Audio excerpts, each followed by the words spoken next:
BPL এর দ্বাদশ আসরে শরীফুল ইসলাম খেলেছেন চট্টগ্রাম রয়্যালসের হয়ে। যে দলের মালিকানায় ছিল বিসিবি, তাই পারিশ্রমিক পাওনা নিয়েও ভাবতে হয়নি তাদের। প্রথম রোজার দিনে শরীফুল ইসলামরা পেয়ে গেছেন পুরো টাকা। তবে একই সাথে এক আক্ষেপের কথা শোনালেন এই টাইগার পেসার। বিপিএল এর একাদশ আসরে অর্থাৎ গত আসরের আইনের আসরে শরীফুল খেলেছিলেন চিটাগং কিংস এর হয়ে। দলকে ফাইনালে তুলতেও রেখেছিলেন গুরুত্বপূর্ণ এক ভূমিকা, যদিও সেই আসরে পারিশ্রমিক এখনো বকেয়া রয়ে গেছে তার।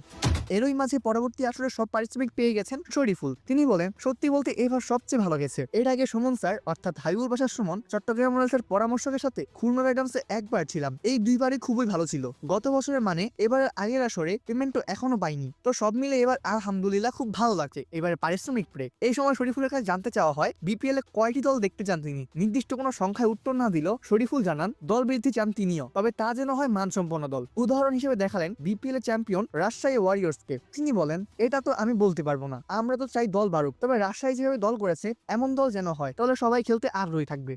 অপূর্ব দাস, প্লে ফাস্ট নিউজ।